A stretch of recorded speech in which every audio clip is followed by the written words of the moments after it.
So, anyways, you know what I'm going? What's that? What? That dude isn't driving. I said, but he's bullshit. It's like, what is bullshit?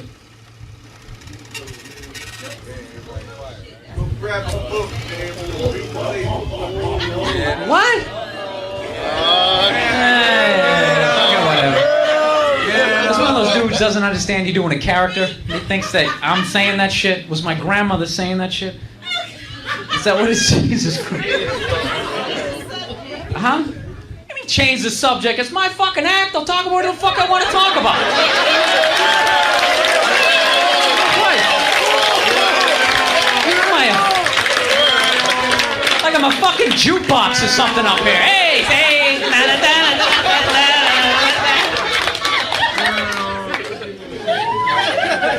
That's really irritating because I was about ready to change the subject. Now I feel like I can't. I should think,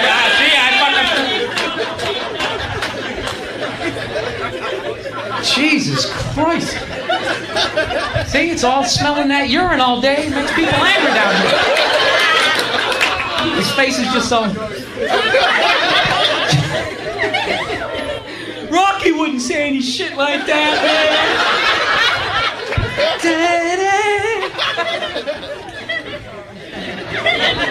Oh, my God. All right, time is flying by here. All right. What is this? All right. Plowing ahead, ignoring the people to the right, just plowing ahead, getting into my own comedy zone, blocking it out. I was watching the Oprah Winfrey show the other night. Is this subject okay with you? Fantastic. I'm just going to clear every subject with you for the rest of the fucking way. This subject is okay, this one is not. You will. He's going to come up here and beat the shit out of me. That's a difficult thing, too, when a woman comes at you. That's a fucked up situation. When a woman comes out fucking slang.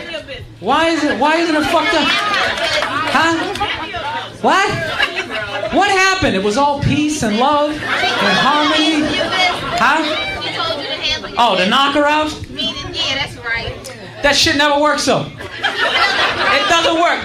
I'm telling you, that situation, it's like fucking kryptonite. Feeling froggy, tell that bitch leave. Huh? Tell her to leave. It's a comedy show, right? Yeah. So going on here was a comedy show, and all of a sudden, the crowd is heckling itself at this point. The fucking... Yo, you tell table 22 that table 26 says, shut the fuck up!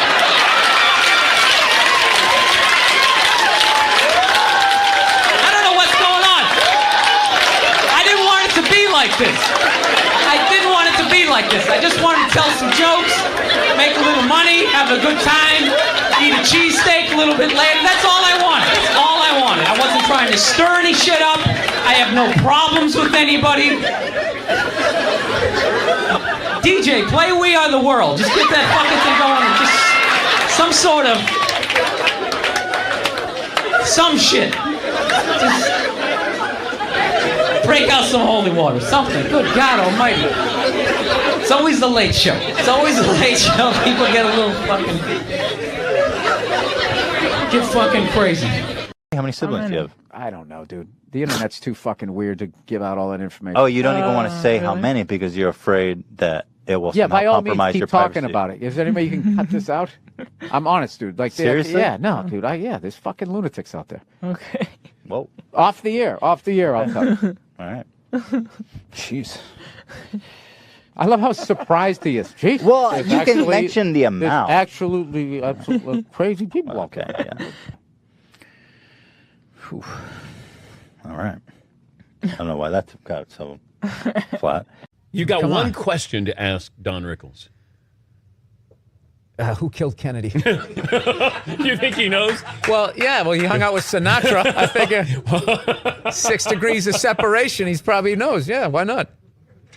Where's Jimmy Hoffa? I'd ask him one of those. You ask him 3 mob questions. One of them he's got the answer to. You don't have any kids. No, I don't. And I don't like the way you said that. Like you said it's very... You don't have any kids. No, I don't have any kids. I'm going to adopt. That's nice. I'm going to rescue a couple of the children that work till 4 in the morning to put this. They make them catch it when it rains. Okay, and you have to stand out there until it's full. And if it doesn't rain that day, you actually get beaten, and they dock your pay because you didn't do the rain dance right. And then we sit here and we drink this shit, and we wonder why China hates us. When did you start shaving your head? It looks good. When did I start shaving? I shaved it. I had my first special. I had it shaved. Really? I didn't. Yeah. When I saw you in New York I'm for the glad Patrice you thing. liked it. I I see you like losing the roof there in the back. Yeah, You'll be a right little there bit, with little me. bit. I'll be there We'll soon. do a buddy cop show. Exactly. All right, two balding old guys Exactly. going after some hairy criminal. Where did you play the cop on Breaking Played a Bad? cop in Breaking like Bad. 9 things. I wasn't a cop in Breaking Bad. I had my head shaved on my first special. You didn't do your research. You were so busy worried about this matching this, and now Where look were at you you. a cop? Huh? What You're show were starting you to a get cop sweat on your upper lip. Because I'm nervous, because I'm fucking this up. Are you from Southie? No, that's a Goodwill Hunting question that I've answered for 15 years, ever since that movie came out. Are you good at math? Do you like apples? Oh, from flannel_toilet, semicolon. When do you think moonshine will make their big comeback? Well, moon shoes. I can't read, by the way. Do you think moon shoes will make their big comeback? What are moon shoes? It's like trampolines on your feet, just like you're bouncing around like you're on the moon. I didn't know that they ever had them. Flannel toilet? I had no idea. But if I had to guess, when did they come out? I don't know. Does anybody fucking know? Jesus Christ. Can women be funny? Will you guys just fucking grow up and just sit down and write your own horse shit and come up with it? Start your own fucking show. Have your own award show. Quit waiting around for other people to do shit for you. That's the fucking problem. If you guys had your own big club and I was standing outside of it, you'd never fucking let me in. I'd start my own shit. You guys got to start your own shit. You got brains in there, right? Yes, absolutely. So write your own shit and quit your fucking whining. We're all eating a giant shit sandwich out here. Nobody cares. I don't care. Absolutely, but I'm an entrepreneur. I'm a white person. The fuck up. It makes no difference whether you got a dick or a twat. All right? Just do what the fuck you want to do, and hopefully people respond to it. But this fucking horseshit of quotas and all of this crap become undeniable. Well, when was the last time you went on stage and you killed so hard the person after you bombed? If you're fucking doing that on a regular basis, people are going to notice regardless of what you have between your legs. I don't know how to say it. How would you say that? Be a man. Be a man. Oh, I see. Obeah. God, I'm stupid. What is your favorite Pokemon and Pixar? I'm too old for that. I have no idea what that is. That's that creepy little yellow thing. There goes eyes. This is Southside Steve, and this is Southside Steve TV, and this is Bill Burr. That's your question? I'm just saying who you are. Oh, yeah, all right. I don't like you. Creep me out with that big microphone and that country western shirt. Oh, no, this isn't country western. It's like, it's hip now to wear this. This is my nightclub look. Yeah, come on. All right. You're what is this? Rock 100.5. This is the worst interview I've ever done. And he's wearing Stetson cologne or something. It's just really overpowering. How you doing? You know what he looks like? He looks like the first guy who gets his ass kicked in a Steven Seagal movie. No. The background guy behind the big kingpin. Why don't you handle this? I'm a huge fan of hockey. I love it. And I love that people don't get it down in the States. I love it. I love it. Why do they let them fight? I can't see the puck. It's like music to my ears. It's like, good, yeah, get out of here. Just get out of here. Let me watch it in peace. Do you remember when they lit up the puck for a few years on Fox TV? News, yeah. That was you guys. Do you know? No, but the NHL. Well, no, wait a minute. Time out. The NHL is you guys too. So all the owners had to agree with that. And you all had to be like, we gotta like expand this thing. We thought we'd funnel money into Canada and keep it here, but you guys took it over, like you tend to do. But I'm not going to apologize for that. No, you're big on the, I mean, that's just business, dude. You're acting like we came and knocked you on the head. You know what we're about. Wait a minute. Oh, yeah. Wait a second.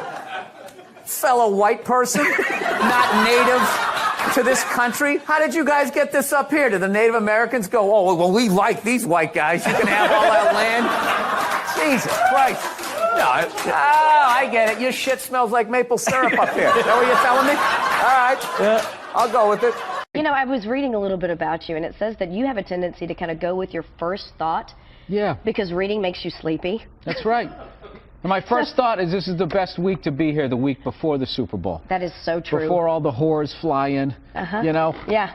But just want to get out.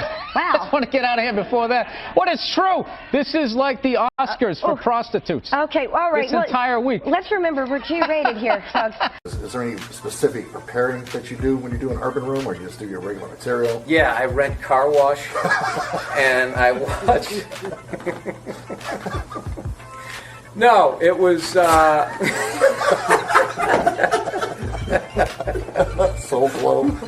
Yeah, Soul Glow. I watch that. I make sure I buy a couple of Red Fox albums. I start talking like this when I get on stage. You're at your girlfriend's sister's house. Sister just had a baby. Cute little baby, 3-4 months old, when they're just a blob of squishiness. Very cute. Right. Comes over, hands you the baby. You're sitting in the living room on the armchair. You're holding the baby up. Baby keeps putting his little feet right on your crotch. Wiggling around his soft little feet, pushing, stomping like grapes. Right. You start to feel a natural physiological response to that. Yet for some reason I don't move the baby. I just let it continue to step on my junk. In this situation, yes. Yeah. Okay, absolutely. So now. Makes total sense. In Talk Your Way Out of It, everything makes sense. Okay. So now you're at, I'm going to call 3/4 mast. The sister comes over to grab the baby because it started to cry. I'm wearing sweatpants. You got sweatpants on. Sister picks up the baby. The mother, your girl, the sister, all look down. They see it. Talk your way out of it. I mean, what was I supposed to do? It was stepping on my dick. Was I supposed to throw it on the floor? I mean, it's a fucking baby. It's over here like it's trying to make wine on my cock and balls. You fucking hold it. See what happens to your dick. Happy holidays.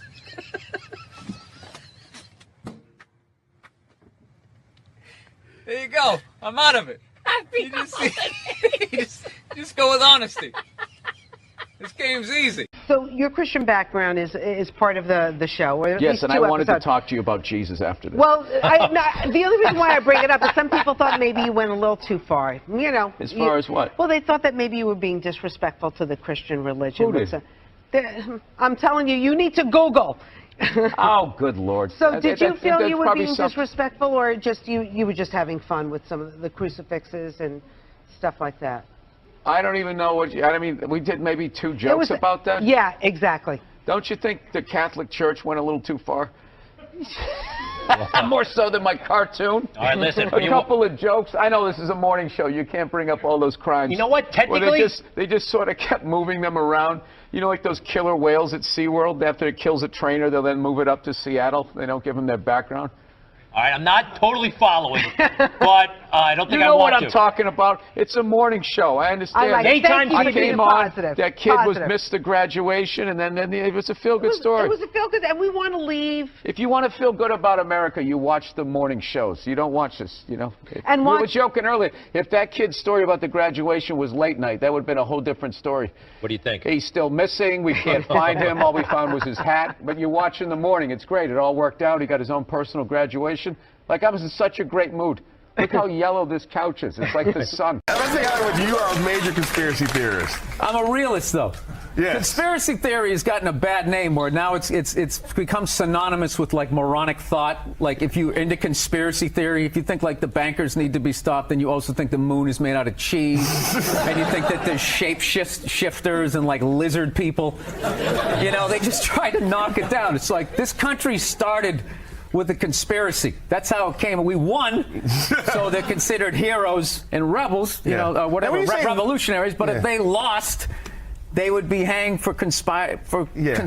Yeah. It's not like it spontaneously happened. Yeah. Like all of a sudden everybody just picked up a gun and started shooting at the British. They sat around. They planned it out. They planned it out. Yeah. I'm kind of getting tired of these people. It's funny when you said we won. I'm like, did we really win? But I understand what you're saying. Now, is that African American thing? Yeah. Good. Hey, can you do a shout out for all What is it? The Old Fart Network. Oh, the Old Fart Network. Okay. Hey, what's going on, you old... What's going on, you old sons of bitches? Turn up your hearing aid. You're watching the Old Fart Channel. What do you think about population, world population? It's completely out of control. Well, what about be fruitful and multiply? I think we did that. I think we achieved that goal, and it's time to move on to something else. I mean, it's just going to get worse and worse and worse. Like, I think we need to kind of curb the babies for a minute, let some older people die off, you know, and I don't know. I think like a good number's about, I don't know, about 500 million. Oh, really? 600, let the oceans come back. Yeah, but how do you choose? Give people some space. But you're not talking about death panels. You're just talking about attrition. Yeah, just, you know. Birth control then. Birth control, old people die, somebody falls off a ladder. Right. You gradually, you know, you taper it up. Here's what I think, maybe get rid of seatbelts. I mean, there's some things we could do to move things just along. get rid of medicine. Get rid of medicine. Yeah, all these diseases we're trying to stop is nature actually keeping us in check, but we can contemplate like love and loss and our own mortality. So we think these diseases are bad. They are bad, but animals get them all the time, and it keeps them in check. And we stopped all of that shit. Get rid of medicine. Get rid of medicine. Get rid Live of a healthy hospitals. life. Eat well. Get rid of pesticides. If it wasn't for modern medicine, I wouldn't even be talking to you right now. I should not be here. I had a ruptured appendix in 1980. I should have died under a stack of wool blankets on a prairie, but I didn't. Eating green Jello? Yeah, and no, here I am. Just walking around, taking up space, driving a car, polluting a river in my own way, adding my hole to the ozone layer. I mean, you know, if everybody went vegan, the air would be, if everybody drove an electric car, if everybody just had some snowshoes on, right? They just won't come out and say it. Nobody has the balls to come out and say it and just say, look, 85% of you have to go. That's it. I have been bitching about the population problem for 3 specials in a row. Waiting for some politician to have the balls to bring it up, but they won't do it. They won't do it. We live in a democracy. Can't be honest in a democracy. You need the votes. You can't run with that as your platform, coming out there. And if elected, I would implement a program to immediately eliminate at least 85% of you. This planet cannot sustain the sheer numbers. Let me finish. you got to figure out a way to like thin out the herd, and it's too late. No, these are the hard decisions that are going to have to be made. We're here to hear about some hard choices. Yeah. So you know how I would do it? What? I would randomly sink cruise ships. I love all the USC female fighters. That's why I want my daughter to know how to know all of that stuff. That'd be cool, huh? When she meets a creep like you, she could choke you out. You know, like when feminists go like, oh, and they have like their missiles, these shaped things and blah, blah, blah. And I'm always thinking like, well, there is physics and aerodynamics and all that involved. Like if you have it shaped like a twat, I don't think it's going to make it to another country unless you frisbee it, right? And even then that gap's going to fucking be a lot of drag. While people are talking about eating fake pussies. That was before. I don't want to be responsible for that shit. I didn't. But if the kid was in the fucking building. Before. Will you shut up? Jesus fucking Christ. Geez, you'd think I was like trashing the president or something. You guys are really like pulling back. It's worse than that for people. Everyone's got an iPhone, you know? Hey, look. No, I can't say that. I was going to say he's gone. They still came out with another one, right? That's true, right? Oh. Did you guys see the picture of Donald watching his wife vote? A lot of trust in that relationship. No, a part of me dies every time I go into a store and I see something. They go, can we get a phone number? Watching somebody give them the phone number. Why would you do that? Yeah. I always give the same. Mine is all area codes. They go, what's your phone number? I'm like, 323-818-212-5. It was really, you relate to adults differently, people that you knew forever. And I always hated when somebody who didn't have a kid goes, you don't get it, man. You don't get it till you have it. And I was like, fuck you, I get it. It's like having a dog, but it's more intense. I was so upset that security escorted him out. I wanted to talk. I started my show blaming women for sexual harassment. That's how I started it. Yes, it was absurd. I wasn't being serious, you children. your Christian background is part of the show. Or at Yes, least and 2 I wanted episodes. to talk to you about Jesus after this. Well, the only reason why I bring it up is some people thought maybe you went a little too far. You know. As far as what? Well, they thought that maybe you were being disrespectful to the Christian religion. Who did? I'm telling you, you need to Google. Oh, good Lord. You just ignore them. It's like 3 days. They flip out for 3 days. They try to bully you into an apology. Well, you can't ignore them when they're right in the audience and you're playing to them. You tell them to shut the fuck up. Yeah, believe me. It's a comedy you know what? show. Trump's winning New Hampshire. Hillary's winning Virginia. Really? And there's a little kid here. Yeah, somebody decided it was a good idea. Somebody please take a photo of this Last Supper. First off, thanks for calling in a couple weeks back, and so blessed to have you sitting here in our 105.9 studio. Yeah, no problem. I'm actually glad I don't watch the news. I had no idea the economy was tanking until we came in. Yeah, it's great. Is that a Rolex? Yes, it is. I finally bought one. 25 years in this business. Is it white gold or stainless? I don't know what it is. Is it heavy? No. Then it's stainless. Oh, is that what it is? Well, thank you. Thank you for taking my watch down a notch. I finally felt successful. You see this? You wouldn't say that if I had brown or black hair. I guarantee you.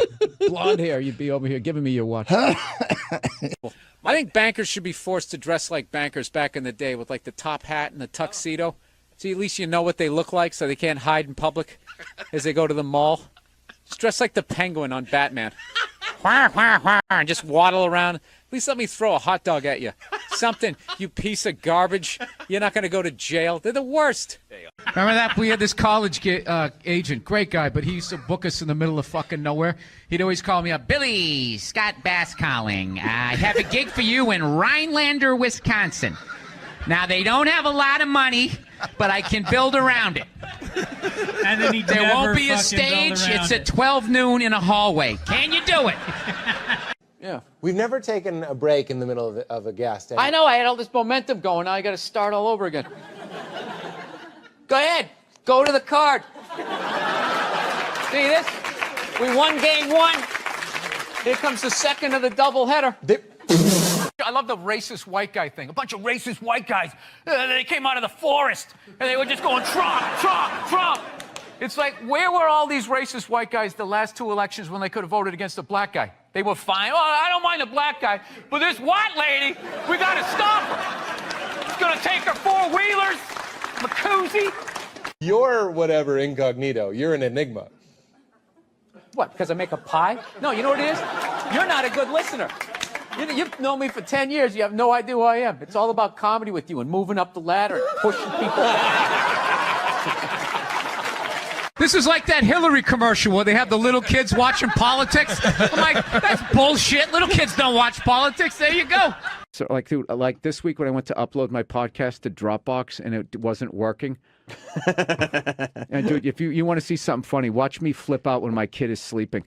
Because I can't yell and just listen to, dude, I literally grabbed my computer and I was just like, fucking God. Like walking around my fucking kitchen. It's not my fault that you're lonely. I know you feel like having conversations, but please don't put that shit on me. No, this happy hour don't become. Are you getting out of an existing house and No, I'm going from a 1-bedroom apartment, and I figured I'd finally go out and buy a damn house and not have to deal with, some jerk living above me or below me. All right. Yeah. Do my own little thing. Get my little 12 gauge, get a bunch of cans of tuna, get ready for the apocalypse. That's what I want to do. You tell it the way it is. I love the podcast. I really don't. I don't read. I go with my gut. That's my fancy way of saying I don't read. Well, that's good. I hang out in bars. I overhear stuff that plumbers say, and then I repeat it on the radio. That's all I'm doing. I love the podcast. I just realized I was swinging my legs underneath this as your buddy is videotaping it. I do. He really gets into this. Whee! I'm telling jokes. Dude, if you took 90% of my text messages and phone messages and you put them on the news, you would run out of podiums to put in front of me that I would have to apologize. The crap me and DeRosa say to each other, forget it. It's over. You can't talk shit in the room with that guy. Yo, one time this guy stepped to me in the bar, dude, fuck you. One time the president was giving me shit, and I said, oh yeah, I'll have you a fucking job in 2 years, and I did it. And I'm in the middle of watching the World Series, and out of nowhere, they have this moment, stand up to cancer. I'm watching a ball game, and all of a sudden, everybody stands up. No, there's a time and a place. Look, I know somebody that has died of cancer. I would never go to the movies with you and in the middle of it hit pause and be like, oh, by the way, Conan, I know this guy. You know what I heard about you guys? Actually, by the way, I've been over here for a week, and as an American, I got to say something. You guys are pretty fat, too.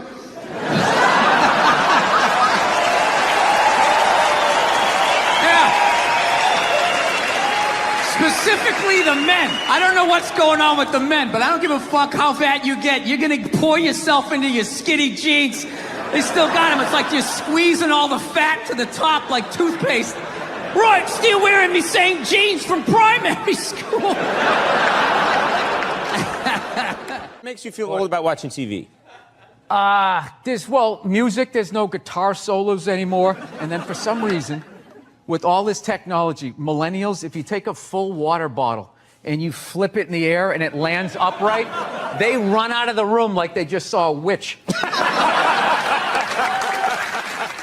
It's been a tough week here, you know, for obvious reasons. We lost Norm Macdonald this week, which was just, you know, I had no idea that he was even sick. And he's a guy that I knew a little bit. I was definitely friendly with him. If we saw each other, we said hello and we shot the shit, but it wasn't like someone that I talked to on the phone or anything. And I was such a huge fan of his, and I would just always end up running into him. And he just always had that smile on his face. Like, as you talk to him, he would have that smile. Just a really great, warm guy. And I remember I was trying to think what Norm's story to tell you. This one isn't necessarily funny. It was just sort of random. I went out to go see Bill Cosby in concert right before all the bullshit happened out in Pasadena. And he played this theater out there, which interestingly enough was where they had the 25th anniversary of Motown celebration, which is the first place Michael Jackson publicly did the moonwalk. I saw Bill Cosby at that theater. And I remember they had it all set up where, like, they almost built him like a little living room. He had like an Archie Bunker type chair, a little square rug, and then like a side table where he put his water. And he just came walking out, and there was the mic. There was no mic stand. It was just sitting on the chair. And he just came out. You know how he kind of walked a little bent over? Came walking out, waved to everybody, sat down, picked up the mic, and for like almost 2 hours, just, you know, hour and a half, just killed. Just fucking killed. Had the crowd in the palm of his hand. Masterclass of stand-up, right? So I leave with my lovely wife, and I go out front, and who's standing there is Norm Macdonald. He was like, hey, Bill, hey, how you doing? And I talked. It was like, no, what's going on? I was so psyched that he knew my name and all of that stuff, and I think I had met him before. And then we just stood there talking about comedy and how amazing it was to see Bill Cosby and how good he still was. Like I said, this was before all the bullshit happened. And my admiration for the guy, it went even higher. That, you know, I understood why I was there, but I thought Norm was so good that he didn't need to be there. And he was still there, still trying to learn and everything. And I was thinking, like, wow, this is why this guy is so fucking amazing. And, you know, he's just was somebody that you couldn't just watch one video of him. Like, you know, I was saying to Verzi how, like, guys like Ric Flair, Norm Macdonald, there's a few people, if you click on their videos, it's like, say goodbye to the next 2 hours of your life, because everything that they did is so interesting and so different and so funny. And one of my favorite Norm Macdonald things that he ever did, you know, because so many people like pretend that they don't give a fuck, you know, both in my business and in other businesses. You got I don't give a fuck. Hey, you know me. I don't give a fuck. You know, those people that advertise them. Like, that guy clearly, in the best way, didn't give a fuck. He really cared about people and stuff, but like he did what he wanted to do. And when he was on SNL, how big a gig that was, because there was so few channels, the internet hadn't blown up yet, and even with basic cable and everything, I mean, it was still, if you were on Saturday Night Live and you were doing Weekend Update, it was one of the most coveted gigs a comedian could have, and you were part of this lineage of, at that point it was,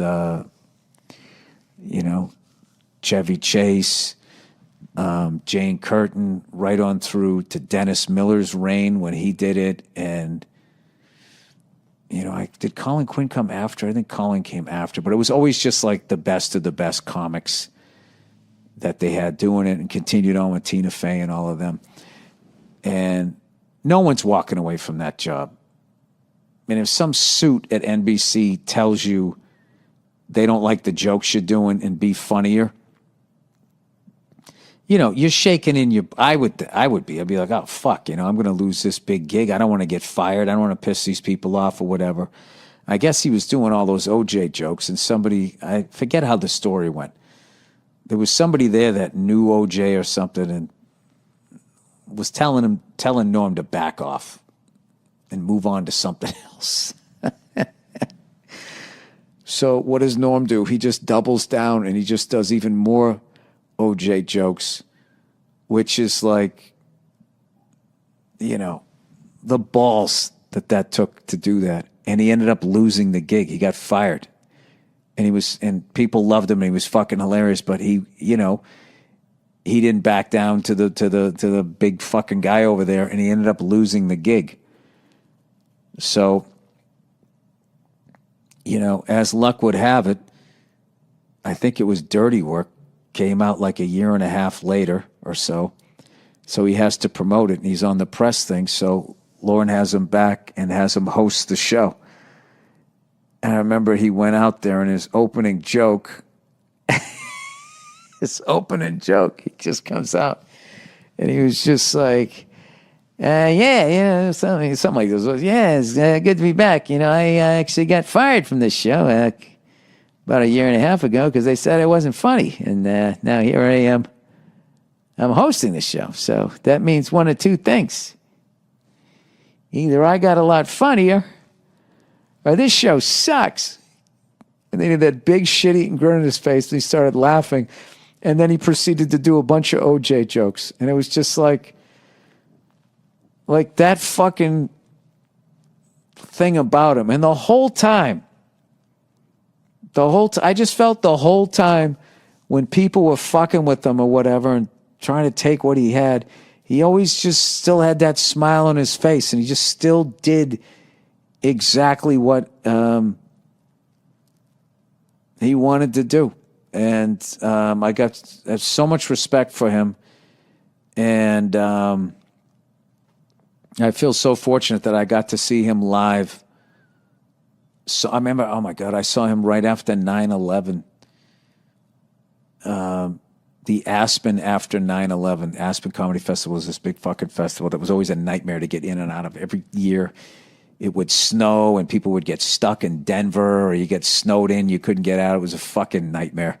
And then as a comedian, you had to perform. It was like a mile higher than fucking Denver, and no one could breathe, and you're performing in front of all these super fucking rich people in front of industry, and you just go up and you would eat your fucking balls, and you're like, why did I come out here? And I remember I saw Joe Rogan do a full set that I still remember, and then I saw Norm Macdonald. It was at the same theater, and I remember Norm came out, and he was doing bits on racial profiling and all of this stuff. I'm not going to butcher the guy's bits, but I remember just watching that full set, and I was like, this guy is one of the greatest comedians I've ever seen in my life. And I thought that every time I saw him. And I don't know. It was a pleasure to know the guy, even on a little level. Just a massive, massive, massive loss to not have him around. And especially now with all of this stupid fucking cancel culture horseshit that is going on, which has way, way, way overstepped its bounds. As it always happens, no matter who's behind it, it always ends up, starting off with something that makes sense, and then that becomes the overreach, and then it just becomes like, hey, is it me, or did you literally become what the fuck you were trying to stop? And we, I don't know, as a comedian, really needed a guy like Norm out there to be eviscerating it and making fun of it and still doing what the fuck you want to do. So if there's any other young comics out there, if you want to see how it's done, watch that guy, because he was the real deal. Then it occurred to me, I haven't gotten funnier. The show has gotten really bad.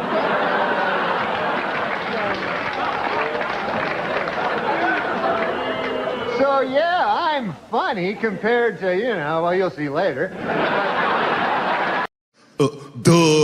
Hey, if you do anything wrong in your life, and I find out about it, I'm going to try to take everything away from you. And I don't care when I find out. Could be today, tomorrow, 15, 20 years from now. If I find out, you're fucking finished. Who's that? That's you. That's what the audience sounds like to me.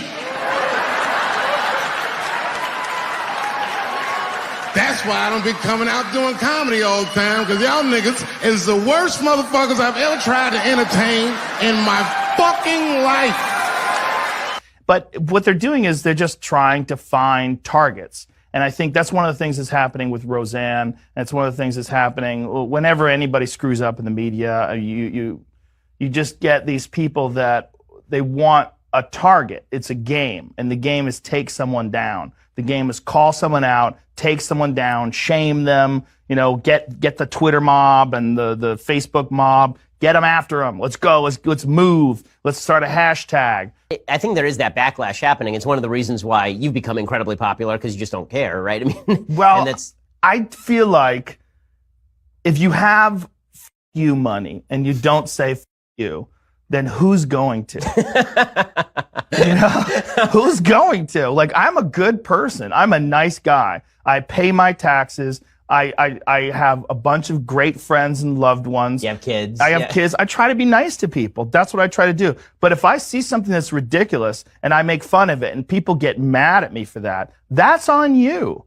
Kevin Hart calling out cancel culture, highlighting his own experience after stepping down as Oscars host in 2019 over some controversial tweets he did way before that.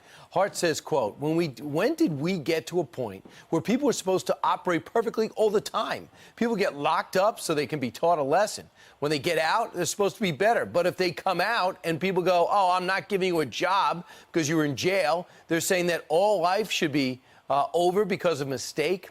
This is in a brand new op-ed. Our next guest agrees, defining cancel culture as fast food closure. But that tweet sums comedy up, doesn't it? How subjective it is. How one person, some people can find them hilarious, some people find them the least funny person in the world. And when someone says to me about another comedian, they say, oh, they're not funny.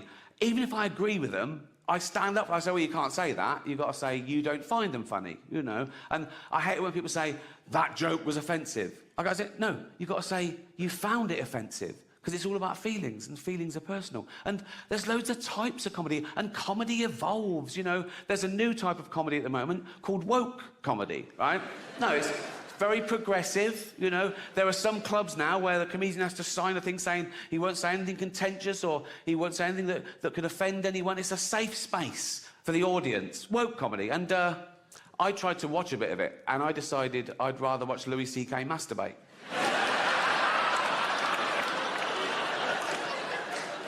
Can't mention him anymore. He's cancelled. Not enough to apologise and move on. You've got to...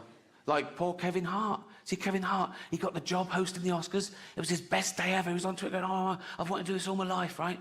And then someone found these 10-year-old tweets, right? That they were sort of childish, sort of shitty, homophobic tweets. It was about his son. He was mucking around. He said, oh, my son's doing so-and-so. I hope he's not gay. There was a massive backlash. He went, oh, sorry, I'm not homophobic, really sorry. He deleted them, right, and said, I'm really sorry. 10 years later, someone finds a screen grab and goes, look, he's done this. Oh, big thing. The Oscars go, oh, you got to apologise again. Yeah, but no, I've apologised. I can't keep apologising. And he's right. If there's no value to saying sorry and evolving, he might as well just tweet him again. Right? That's how I deal with shit. Anyway. But if you're the type of person to revel in someone getting cancelled for something they said 10 years ago, you're just ensuring that one day you'll be cancelled for something you said today. You can't predict what will be offensive in the future. You don't know who the dominant mob will be. You know, like, the worst thing you can say today, get you cancelled on Twitter, death threats, whatever, the worst thing you can say today is, women don't have penises, right? Now, no one saw that coming. There are no 10-year-old tweets of people saying... you won't find a 10-year-old tweet of someone saying women don't have penises. Do you know why? We didn't think we fucking had to. But the one great thing about this pandemic shit is it kind of slowed down a little bit of that cancel culture. You know what I mean?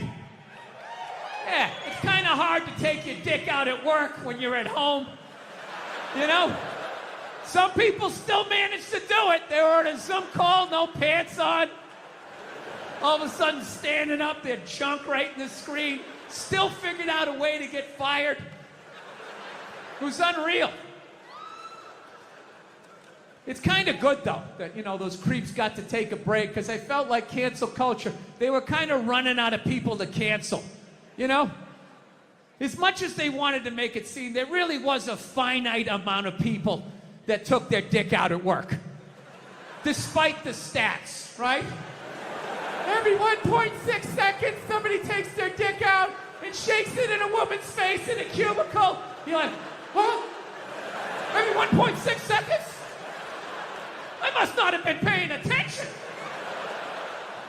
Every 3.2 seconds, some man jizzes on a fern and rubs it in a woman's face. Holy shit!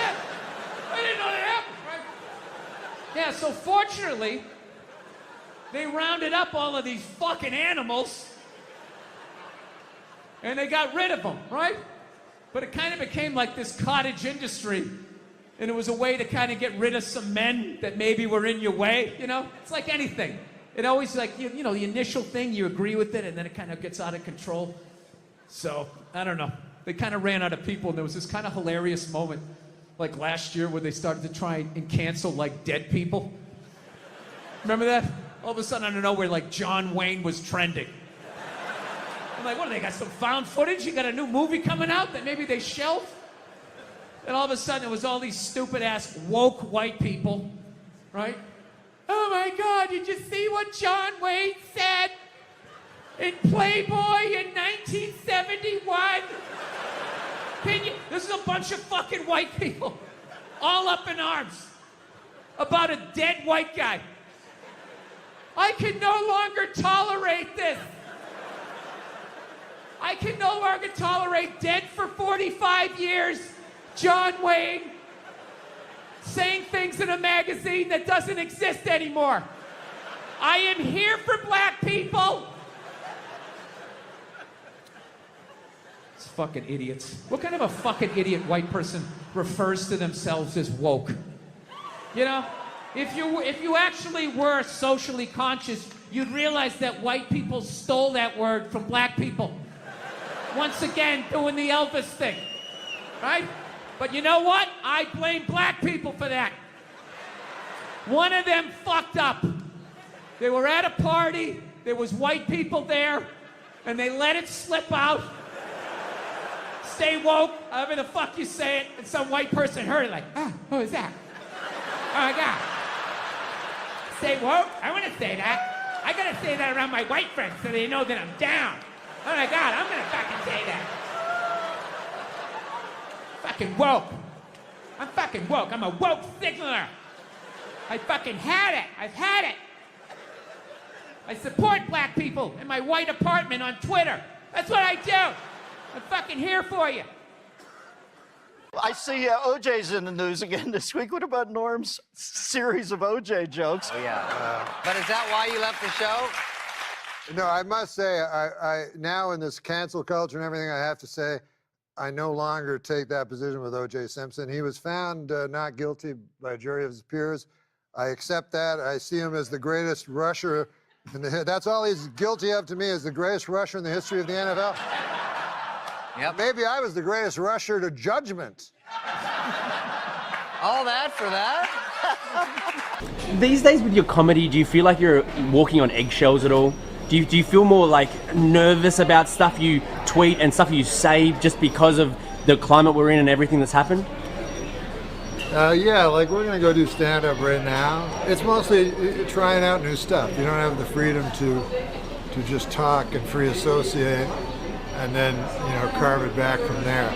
Because usually the process would be you go way over the line. Yeah. And then you bring it, and then people go, we hate you. And then you take away all the parts where they hate you, and then you're left with the stuff that's not, that's on the line but not over it.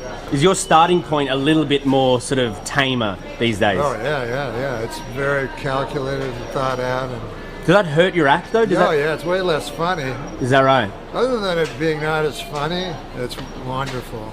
It doesn't hurt anyone's feelings anymore, but virtually no one laughs. So it's a trade-off. But so that's really hurt your career in terms of the fact that you're an eggshell comedian. And I don't think like... Is that a new term? I just made it up just now. Shouldn't comedy be some sort of sacred place where you're allowed to say whatever's kind of on your mind and like, if it's funny, then it's okay? It used to be, like Jerry Seinfeld always says, the audience will let you know. Yeah.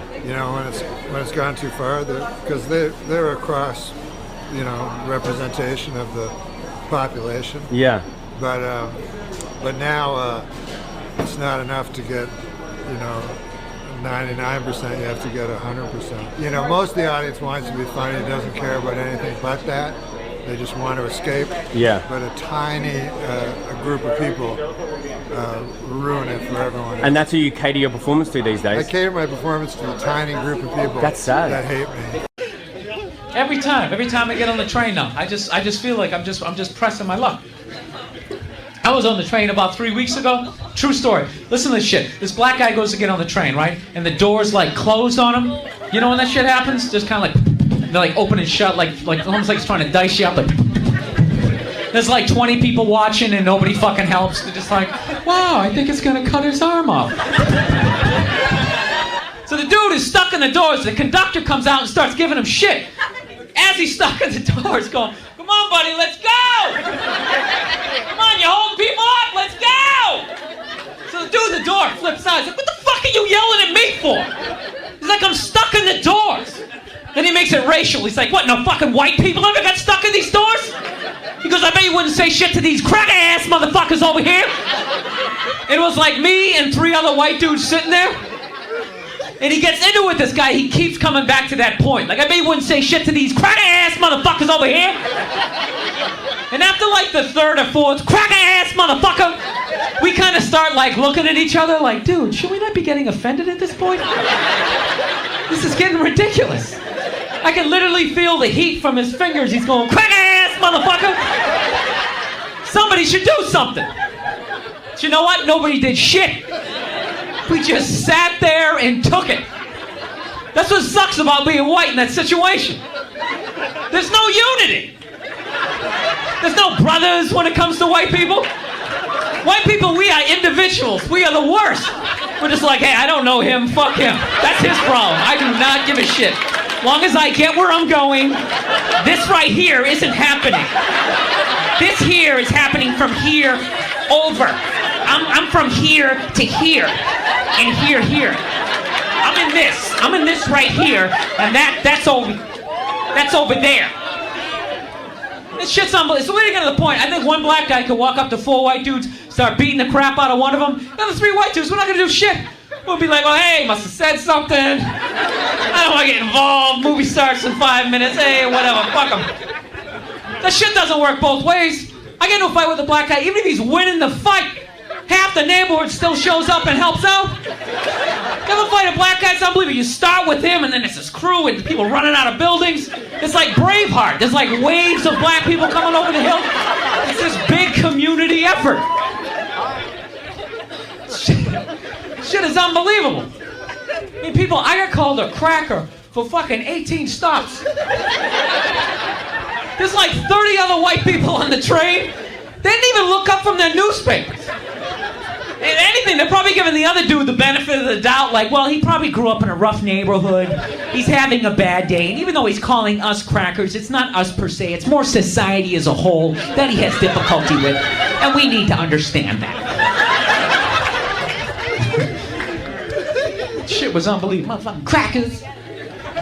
Cracker ass motherfuckers. Fucking finger right in my face. Cracker ass motherfuckers. Shit was ridiculous. I'll tell you, that's funny when someone gets racial with you and you're white, because you're not allowed to get racial back. It's against the rules. You can't do the shit, so it's like awkward. It's like the other dude's going, like, fucking cracker! You fucking white boy! You're like, you fucking jerk. No, you can't do it, because the second you get racial when you're white, then all of a sudden they wheel out that podium, and they have like the press conference. You know what I mean? You gotta be standing there going, I disgraced the company. I'd like to apologize to all the members of my family. I'd just like to state for the record, there was no air conditioning on the subway. I wasn't thinking clearly. I took some cold medications. I'd just like to apologize. I have nothing against Mexicans. I went to Tijuana. I had a great time. Please, I need this job. Please don't do this. You ever seen a white dude up there he fucked up, he's just up there begging for his job. Please, come on, I got a mortgage. That's how white dudes, we get uptight sometimes, man. We get nervous in those situations because with political correctness, you're not even trying to say some shit. That podium can come out of nowhere. You're not even treated as like, yeah, I think I'm getting a shirt. What shirt? The black shirt. What the fuck did you say? I said black shirt. I should have said African American shirt. I apologize. I meant no offense to anybody. Please. Please, I'm already 2 months behind on my rent. Please don't do this. Please. Oh, shit, they got me. You ever see that? Like, the dude's always like, the white dude behind the podium always thinks he's going to get his job back, too. That's what kills me. The shit is over. If you're white and the second you get behind that podium, the shit is over. Whether you did it or not. White people have done so much evil shit. Somebody's got to go down. Once every 6 months, the machine got to eat one white dude. Spit him out. Whether he did the shit or not. So it's just like, dude, stop crying. Just pack your shit up. Disassemble your cubicle because you're going home. Grow a mustache. Come back in 6 months. Maybe we can work you through. We can work you back through. Have you ever seen that shit, though? Do you ever feel the tension? When somebody white, like, I'll tell you what's always awkward. Did you guys watch Venus and Serena play each other in the U.S. Open a couple months back? You know what's funny about that shit? Anytime, like, black people do some new shit, white people always got to talk about it. And no matter how hard they try to, like, compliment, it always comes off as fucked up. They always kind of like, I don't know about that. What the fuck did he mean? Like, you know, I realized watching that shit, it's really difficult for somebody white to say somebody black is intelligent without it coming off like, well, why did he didn't say Andre Agassi was intelligent. Why all of a sudden he's saying this shit? Like, I'm sitting there watching, I swear to God, Dick Enberg says this shit. He's watching it, great game, all he's got to do is just shut the fuck up, say the score, get in, get out, you still got your job, everything's cool. Then all of a sudden, in the middle of it, all of a sudden he just goes, for no reason, he just goes, yeah, Venus and Serena, they're two very bright young ladies. And you can literally feel the other two white dudes in the booth just being like, all right, buddy, you're on your own. Fucking whatever. I don't know where you're going with this shit, but I want no part of that. They're like dusting off the podium. Dick Enberg's like, oh shit, somebody go to commercial. Why did I start this? He's sitting there going, yeah, you could sit down with them and have a conversation about a wide variety of topics. Please go to commercial. I was just waiting for the guy to be like, you could be doing a crossword puzzle, and maybe Serena could help with number 8. It's just like, what are you talking about, Dick? Just say the fucking score.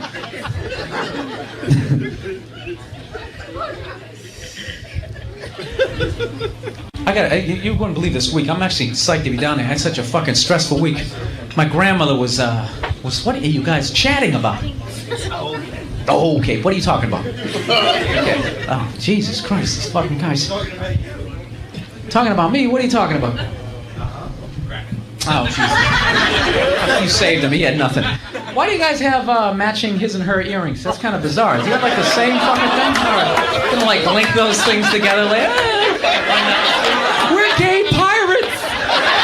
Whee!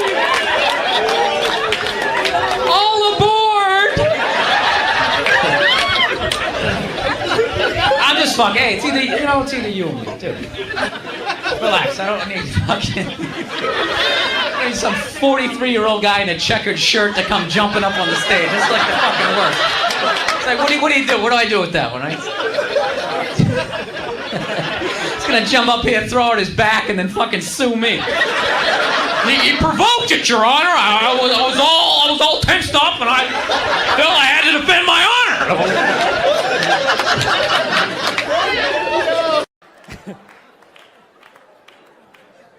Actually, I got a couple of friends of African persuasion, and I gotta get rid of them, man. I gotta admit to you. I'm finding I'm spending too much money on clothes hanging out with them, because I gotta like fucking try to keep up with their wardrobe. It's like every time they go out, they got all brand new shit on. All brand new shit. So when I show up with my white version of brand new, which is, I basically, I ironed the shit, right? I ironed it, right? It's new. They just start trashing me.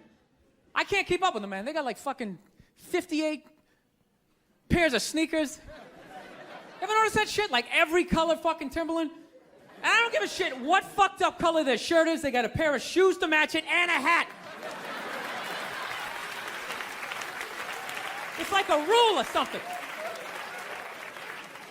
They're the worst. Even when you wear some new shit, there's like some sort of rule that you gotta like space out the amount of time within which like that you wear it. Because God forbid you wear the same shirt within a 10-day period, one of them's gonna notice. All of a sudden just look at you funny like, this motherfucker's got the same shit he had on last Tuesday. And then the whole car's like, oh shit! Then everybody just starts making fun of your fucking clothes. First they do the math, like, what was that, 5 days ago? 5 days? This motherfucker got 5 shirts. He got 5 shirts. And they start breaking it down. Yo, his first shirt be saying Monday, next shirt be saying Tuesday. Yo, on the weekend, he ain't be wearing no shirts.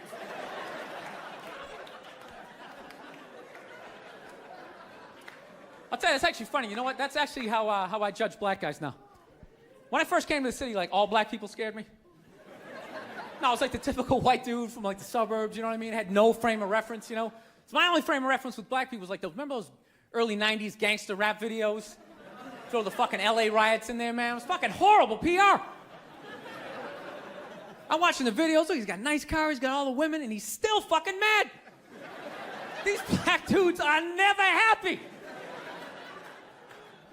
But after 10 years of living in the city, this is how I narrow it down. Whether a black dude scares me or not. Black dudes with dirty sneakers scare the fucking shit out of me. No.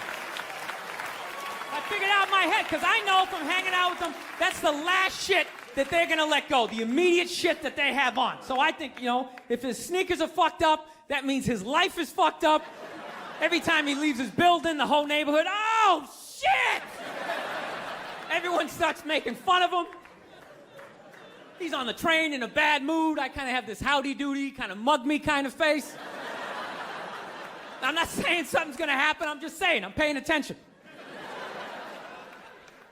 So I've been seeing this girl recently, this black girl, right? She lives up in Harlem, gone out like 3-4 times, First time we hung out in like the Village area in New York, which is sort of like a racially mixed area. So shit was cool, you know what I mean? Second time we hung out was more like Midtown, Then the third time, she called me at like 3:30 in the morning, and she wanted me to come up to her apartment, right?